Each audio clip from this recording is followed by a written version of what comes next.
네, 여러분 안녕하세요. 뉴스입니다.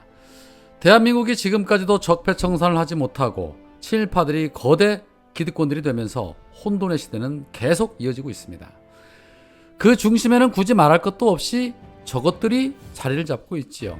하물며 윤석열도 일본에 대해서는 그 누구보다도 저자세로 일관하면서 일본 찬양을 못해 안다라는 작태들을 여기저기서 보이고 있습니다. 자, 그런데 어제 서울 광화문 버스 정류장에는 조선 총독부와 일장기를 연상시키는 그림이 대거 설치가 됐습니다. 지금 보고 계시는 바로 저 그림입니다. 한눈에 봐도 붉은 일장기임을 알 수 있습니다. 그리고 가운데 떡하니 조선 총독부가 설치되어 있음을 알 수 있습니다. 대체 누구로부터 지시로 이런 그림이 그려졌고 이런 그림이 설치가 됐을까요? 논란이 일자 서울시는 곧바로 철거를 했습니다. 서울시에 따르면 이 그림은 광화문 광장 개장을 기념해서 광화문 광장 역사의 변천사를 보여주고자 조선시대와 일제강점기 2009년, 2022년의 광화문 전경을 기록한 작품이다. 청년 디자이너 A씨와 협업해서 콜라주 작업을 진행했다라고 말했습니다. 광화문 광장 개장에 역사의 변천사를 알리고자 일장기와 조선 총독부를 그대로 옮겼답니다. 아픈 역사를 극복하기 위해서 옮겼다는 것이지요. 해명 참 그럴싸합니다. 자, 그렇다면 최종 결정권자는 오세훈이 되겠네요. 자, 그러면 이거는 어떻습니까? 만약에 그런 변천사를 알리고 싶었다라면 일제강점기에 참혹하게 살해당하고 유린당한 그 역사에 대한 그 사진들을 왜 다 걸지 않았을까요? 만약 그러한 부분들까지 다 걸었다라면 서울시의 해명이 진정성이 있어 보였겠지요. 상식적으로 말입니다.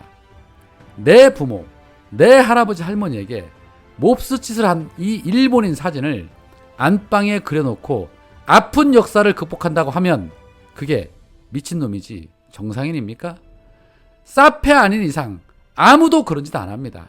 이거 아무리 좋게 봐주려고 해도 도무지 납득할 수가 없습니다.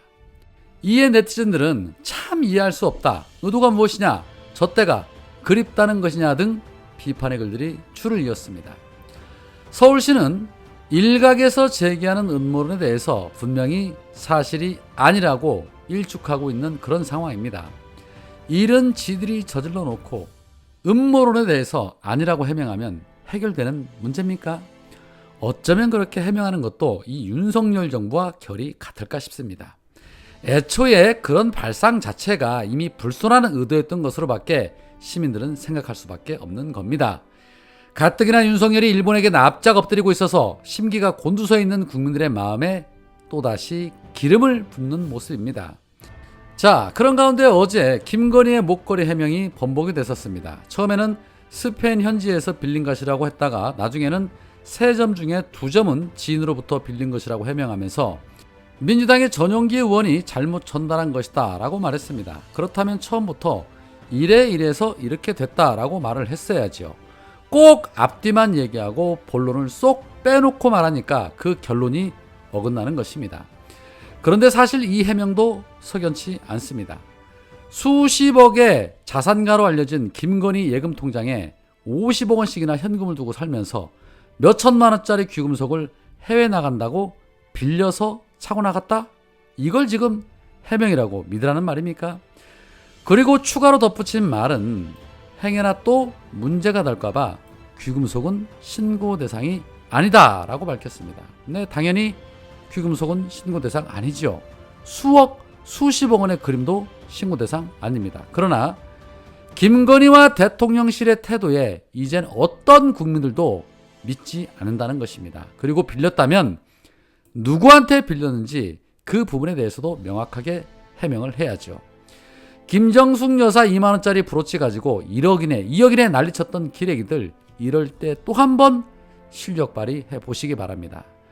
거짓말도 한두 번이고 해명도 한두 번이지 뭐 무슨 일만 생겼다 하면 이 모양이니까 누가 그 진정성을 믿느냐는 것이죠.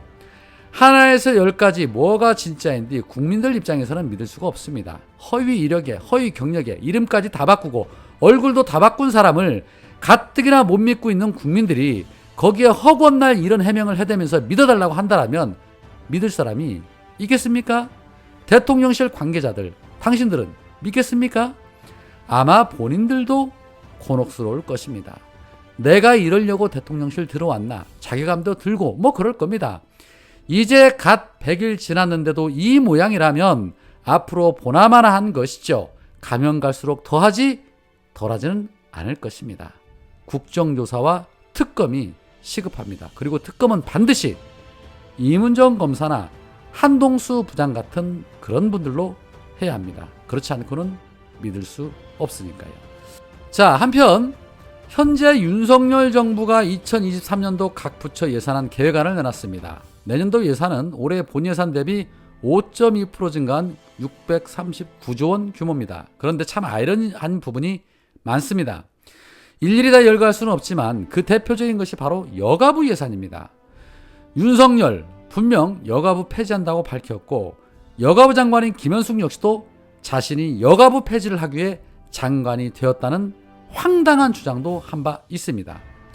그런데 여가부 폐지는 주장하면서 내년도 예산은 올해보다 5.8%나 증액된 1조 5,505억 원으로 편성했습니다. 이거 뭐 하자는 걸까요? 폐지하는 거 맞는 겁니까? 물론 여가부 폐지는 윤석열 마음대로 할 수 있는 일은 아닙니다만 앞에서는 이대남들 지지율 받으려고 폐지한다고 해놓고 뒤에서는 예산 늘리고 이거 당최 무슨 생각을 하고 있는 것인지 납득이 가지 않습니다. 물론 여가부의 순기능이 굉장히 많기 때문에 존속되어야 보는 시각이 더 많습니다. 그렇다면 애초에 여가부 폐지론을 들먹이지 말았어야 하는데 대선 때는 폐지를 주장해서 표를 얻고 또 비판 논란이 일어나니 그 부분 잠재우기 위해서 또 폐지론 들고 나오면서 예산은 더 많이 편성하는 이런 한심한 작태를 보여서야 되겠냐는 것입니다. 그러니까 윤석열은 본인이 한 말이 무슨 말인지도 모르고 지금 국정 운영을 하고 있다고 밖에 볼 수 없는 것입니다. 결국 여가부 폐지는 거짓말이 되는 거 아니냐는 의구심을 낳고 있는 가운데 또 하나의 청년들 열받는 소식이 있습니다. 윤석열이 1억 원 통장으로 청년층의 자산 형성 기회를 만들겠다고 공약한 청년도약 계좌가 1억 원이 아닌 4천만 원 통장으로 될 가능성이 높아졌기 때문입니다. 윤석열은 대선 공약으로 만 19세부터 34세까지 청년들이 매달 70만 원씩 10년을 납입하면 정부가 월 10에서 40만 원 정도의 기여금을 보태서 1억 원을 만들 수 있는 청년도약 계좌를 도입하겠다라고 밝혔습니다. 예상 가입자 수만 300만 명 정도입니다. 그런데 내년도 예산 편성을 대폭 줄이면서 기여금 예산도 줄었고 이로 인해서 가입자 금액에 보조해주는 정부 기여금이 축소되고 당초 계획이었던 10년에서 절반인 5년으로 줄이면서 만기 5년 후 받을 수 있는 금액이 4천만 원 정도라고 합니다. 아마 용산 이전만 안 했어도 다 지킬 수 있었을 것입니다. 왜 그런 놈들이 있습니다. 냈을 돈은 있어도 세금 낼 돈 없다는 놈들이 있습니다. 그리고 나한테 쓸 돈은 있어도 니들한테 쓸 돈은 없다는 자도 있습니다. 용산 이전에 쓸 돈이었으면 국방부 이전에 쓸 돈이었으면 하고도 남았겠지요. 여튼 굳이 먹어보지 않아도 된장인지 알아야 하는데 아직도 맛을 봐야 된장이라고 말하는 사람들이 있어서 저는 그게 정말 안타깝습니다. 오늘은 여기까지입니다. 고맙습니다.